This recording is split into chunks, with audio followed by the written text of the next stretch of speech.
ॐ भूर्भुवः स्वः तत्सवितुर्वरेण्यं भर्गो देवस्य धीमहि धियो यो नः प्रचोदयात्। ॐ चैतन्यं शाश्वतं शान्तं व्योमातीतं निरञ्जनं नादबिन्दुकलातीतं तस्मै श्रीगुरवे नमः। ॐ सद्गुरुचरणकमलेभ्यो नमः। वन्दे भगवतीं देवीं श्रीरामञ्च जगद्गुरुं पादपद्मे तयोः श्रुत्वा प्रणमामि मुहुर्मुहुः। परम पूज्य गुरुदेव परमवंदनीय माता जी के दिव्य संरक्षण में विराजमान ऑनलाइन दैनिक स्वाध्याय के आज के सत्र में आप सभी आत्मीय बंधुओं का बहुत बहुत स्वागत अभिनंदन है। साथियों, आइए भावपूर्वक आज के सत्र का हम सभी शुभारंभ करते हैं। आज युग निर्माण योजना पत्रिका हम सभी पढ़ने जा रहे हैं मार्च महीने की। तो सभी परिजन शीघ्रता पूर्वक जुड़ जाएं और अधिक से अधिक शेयर जरूर करें। आज का जो पहला अध्याय है साधना में संस्कार का महत्व, ध्यान पूर्वक सुनिएगा और शेयर जरूर करिएगा।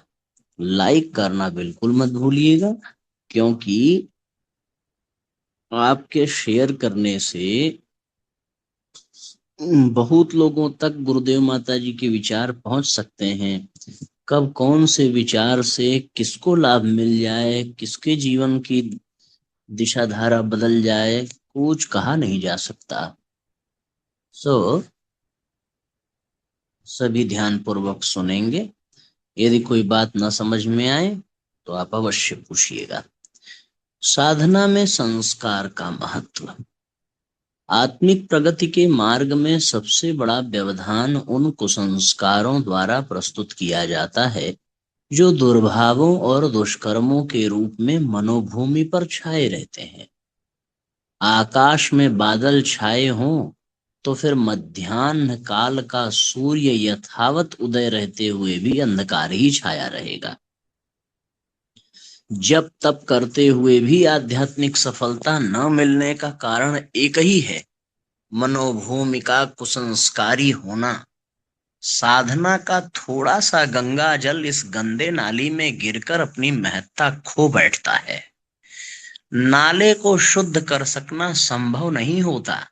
बेशक तीव्र गंगा प्रवाह में थोड़ी सी गंदगी भी शुद्धता में परिणत हो जाती है, पर साथ ही यह भी सच है कि सड़ांध भरी गंदगी गटर को थोड़ा सा गंगा जल शुद्ध कर सकने में असमर्थ असफल रहेगा। साधना की अपनी महिमा और महत्ता है, उसे गंगा जल से कम नहीं अधिक ही महत्व दिया जा सकता है। परंतु साथ ही यह भी समझ लेना चाहिए कि वह सर्व समर्थ नहीं है। गंगा जल से बनी हुई मदिरा अथवा गंगा जल में पकाया हुआ मांस शुद्ध नहीं गिने जाएंगे। शौचालय में प्रयुक्त होने के उपरांत का गंगा जल भरा पात्र देव प्रतिमा पर चढ़ाने योग्य न रहेगा। गंगा जल की शास्त्र प्रतिपादित महत्ता यथावत बनी रहे, इसके लिए यह नितांत आवश्यक है कि उसके संग्रह उपकरण एवं स्थान की पवित्रता भी अक्षुण्ण बनी रहे। बात तो बिल्कुल बहुत ऊंचे दर्जे की है, बहुत सरल सी बात है। पात्र गंदा हो, मिलने वाली चीजें भी बेकार हो जाएंगी। इसलिए साथियों, पहले अपने पात्र को साफ करना आवश्यक है। बहुत अपने वातावरण को शुद्ध बनाना आवश्यक है, बहुत आवश्यक है। अन्यथा किसी गंदे पात्र में जैसे गंगा जल भर देने से उसकी महत्ता भी अशुद्ध हो जाती है, उसी प्रकार गंदे मनोभूमि में गायत्री मंत्र रूपी गंगा को कितना भी भरा जाए सब व्यर्थ ही हो जाएगा।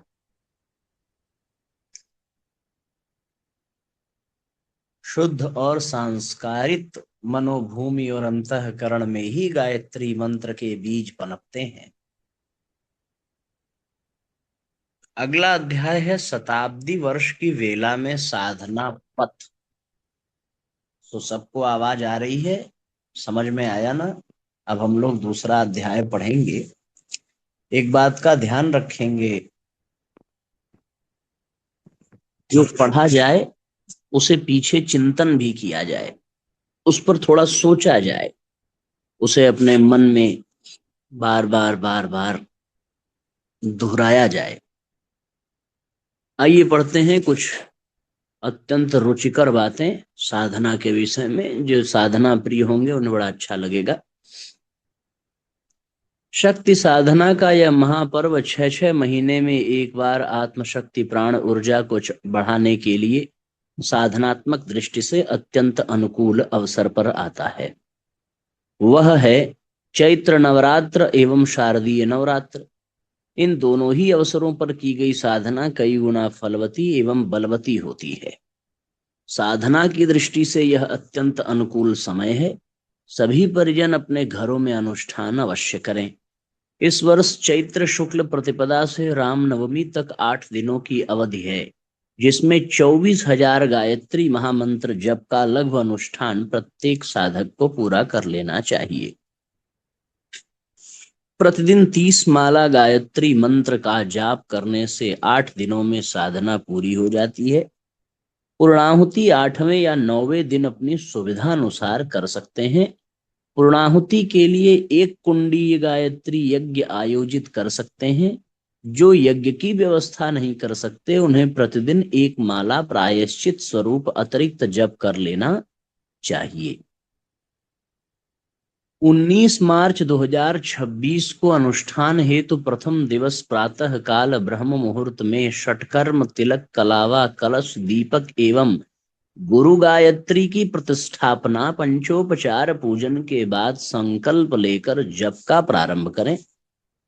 जप का क्रम पूरा होने पर प्रातः सूर्य भगवान को बल समर्पित करें, जल समर्पित करें। प्रतिदिन सूर्य भगवान को अर्घ देने का क्रम बनाए रखना चाहिए। गुरु सत्ता के संरक्षण से अनुष्ठान में भूल चूक एवं दोषों का निवारण परिमार्जन होता रहता है। अतः गुरु सत्ता का चित्र अवश्य ही चौकी पर स्थापित करना चाहिए। जिन्होंने यज्ञोपवीत धारण न किया हो उन्हें यज्ञोपवीत धारण कर लेना चाहिए। अनुष्ठान के नियम सुनिए। उपवास से शरीर मन और आत्मा का शोधन होता है। उपवास काल में फलाहार, रसाहार, दुग्धाहार या लौकी की उबली सब्जी का सेवन कर सकते हैं। केवल जल पर न रहें। नित्य 4 नींबू का सेवन पानी के साथ तथा 20 ग्राम शहद घोलकर पीना चाहिए, जिससे आवश्यक खनिज लवण भी प्राप्त हो तथा इम्यूनिटी बढ़ाने एवं रक्त शोधन का कार्य भी होता रहे। उपवास काल में जठराग्नि शारीरिक दोषों को जलाने में जुट जाती है। जो 24 घंटे में एक समय अन्नाहार लेना चाहें वे परिजन एक समय अन्नाहार तथा पेय पदार्थ ले सकते हैं। अपनी शारीरिक एवं मानसिक स्थिति के अनुरूप ही भोजन का क्रम अपनाएं। स्वास्थ्य का पूरा ध्यान रखते हुए भी अनुष्ठान में उपवास का क्रम अपनाएं। जप संख्या निश्चित स्थान पर निश्चित जप संख्या का पालन करना चाहिए। जप करते समय नेत्र बंद रखते हुए ध्यान का लाभ भी लेना चाहिए। उगते हुए सूर्य देवता की किरणें, हिमालय, गंगा की गोद, प्राकृतिक दृश्यों तथा माँ गायत्री के मातृस्वरूप एवं स्वयं साधक को अपने को शिशु रूप में माँ आद्य शक्ति गायत्री की गोद में बैठने का भाव ध्यानावस्था केंद्रित करने से साधनात्मक लाभ मिलते हैं। प्रातः जप 4:30 बजे से 7:30 बजे तक, सायं जप 5:30 बजे से 7:30 बजे तक अच्छा समय है।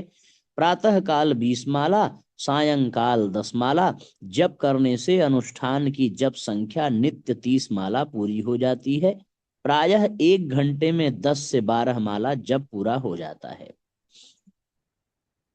भूमि शयन एक तप है। धरती माता की गोद में शयन करने से पृथ्वी तत्व की समीपता का लाभ मिलता है।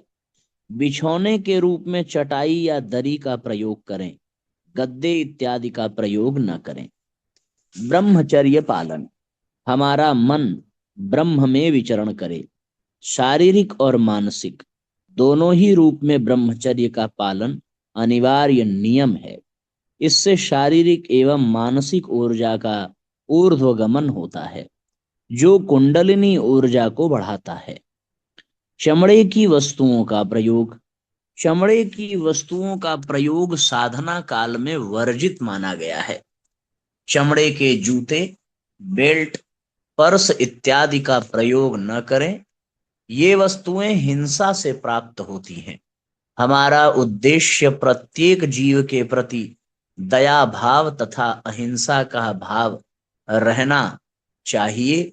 प्राणी मात्र के प्रति अहिंसा की भावना को जगाना है। सौम्य मौन व्रत, साधना काल में यथासंभव कम से कम बोलना चाहिए। अंतः ऊर्जा के संरक्षण के लिए तथा आत्मशक्ति के जागरण के लिए यह जरूरी है कि जितना आवश्यक हो उतना ही बोलना चाहिए। पूर्णाहुति, 27 मार्च 2026 को पूर्णाहुति करें। इस अवसर पर यज्ञ भगवान को आहुतियां दी जाएं। सामूहिक साधना क्रम में आहुतियों की संख्या का नियम नहीं है, परंतु व्यक्तिगत तौर पर घर पर अनुष्ठान करते हैं तब 108 या 240 आहुतियां दी जानी चाहिए। आहुतियों की संख्या इस प्रकार जोड़ सकते हैं। हवन में यदि भागीदार 10 परिजन हों तो 24 आहुतियों का हवन करने से कुल 240 आहुतियां पूरी हो जाती हैं। इस अवसर पर कन्या पूजन एवं कन्या भोज का आयोजन कर सकते हैं। ब्रह्म भोज स्वरूप अच्छे विचारों को घर घर पहुंचाने के लिए युग साहित्य यथा सामर्थ्य वितरित करना चाहिए। सामूहिक साधना से सूक्ष्म जगत का परिशोधन होता है। अतः शक्तिपीठ, प्रज्ञापीठ इत्यादि प्रज्ञा संस्थानों में सामूहिक रूप से अनुष्ठान करना चाहिए। जो जप नहीं कर पा रहे हों उन्हें गायत्री मंत्र लेखन का सरल क्रम अपना लेना चाहिए। नित्य 300 गायत्री महामंत्र लिखने से 8 दिनों में 2400 गायत्री महामंत्र का लेखन हो जाता है, जिससे एक लघु अनुष्ठान के बराबर मान्यता है। मंत्र लिखी हुई पुस्तिका अपने पूजा स्थल पर पीले कपड़े में बांध कर रखें। इस तरीके से साथियों ये पूरा अध्याय पूर्ण हुआ और साधना के संदर्भ में बहुत महत्वपूर्ण बातें यहाँ पर साथियों हम सबको प्राप्त हुई। सो हमें इन सूत्रों को जीवन में धारण करके अपने क्रम में अधिक से अधिक इन चीजों को शामिल करने की आवश्यकता है।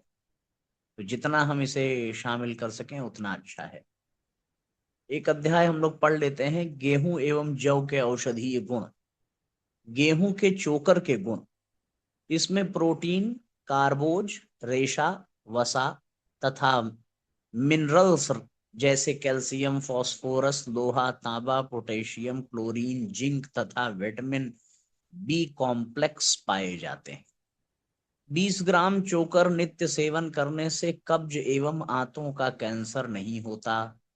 चोकर युक्त आटे की रोटी खाने से बवासीर, कोलाइटिस, भगंदर आदि रोग नहीं होते। चोकर मल को बांधता है, मरोड़ पैदा नहीं होने देता। हानिकारक कोलेस्ट्रॉल नहीं बढ़ने देता, जिससे हृदय रोग, उच्च रक्तचाप से बचाव होता है। चोकर युक्त आटे की रोटी से मधुमेह नियंत्रित रहता है। चोकर को पानी में उबालकर उससे स्नान करने से चर्म रोग मिटता है। क्षार धर्मी होने से खून को क्षारीयता प्रदान करता है, जिससे अनेक रोगों से बचाव होता है। चोकर भोजन पचाने में मदद करता है। चोकर मल को कड़ा नहीं होने देता, जिससे बड़ी आंत के रोगों से बचाव होता है। चोकर की चाय और कॉफी का श्रेष्ठ विकल्प है। चाय और कॉफी का श्रेष्ठ विकल्प चोकर की चाय। 15 ग्राम चोकर लिया जाए, ग्लास पानी में मंद आंच पर पकाएं तथा दूध एवं खांड मिलाकर पिएं। स्वाद के लिए इसमें गुड़, अदरक, लौंग, काली मिर्च, तुलसी पत्र, इलायची का भी प्रयोग कर सकते हैं। घरेलू औषधीय प्रयोग। फोड़ा होने पर गेहूं के आटे की पुलटिस बनाकर फोड़े पर बांधने से फोड़ा जल्दी पक जाता है और मवाद निकल जाता है। नाक से रक्तस्राव में 50 ग्राम गेहूं के आटे को भूनकर स्वादानुसार देशी खांड या देशी मिश्री को 1 गिलास दूध में मिलाकर पीने से लाभ होता है। प्रमेह एवं धातु क्षीणता में 100 ग्राम गेहूं को 500 ग्राम पानी में रात भर भिगोकर रखें। प्रातः गेहूं को पीसकर उसी पानी में घोलकर कपड़े से छान ले तथा 10 ग्राम देशी खांड मिलाकर नित्य प्रातः पीने से लाभ होता है। यह प्रयोग नित्य 40 दिनों तक करें। 40 दिनों तक। प्रमेह या धातु क्षीणता में बड़ा सुंदर उपाय है कि 100 ग्राम गेहूं को आधा लीटर पानी में भिगा के गेहूं पीसकर उसी पानी में घोलकर कपड़े में छान लें और 10 ग्राम देसी खांड मिलाकर नित्य पीने से 40 दिनों तक ठीक हो जाएगा। खाज खुजली में गेहूं के आटे में नीम की पत्तियां पीसकर पानी मिलाकर गूंथकर खाज खुजली वाली त्वचा पर लगाकर आधा घंटा रखें। तत्पश्चात स्वच्छ पानी से धो लें। पेशाब में जलन। रात को 50 ग्राम गेहूं को 350 ग्राम पानी में भिगो दें तथा प्रातः गेहूं को पीसकर उसी पानी में घोल दें और स्वाद के अनुसार मिश्री मिला दें। प्रातः काल इसे पी लें। यह प्रयोग 10 दिनों तक करने से शरीर की बढ़ी हुई अनावश्यक गर्मी निकल जाती है। जलन इत्यादि मूत्र संबंधी व्याधियां भी मिटती हैं। नित्य अंकुरित गेहूं एवं चना 50 ग्राम प्रातःकाल अच्छी तरह चबा चबा कर खाने से लाभ होता है। 6 माह तक नित्य प्रयोग करें।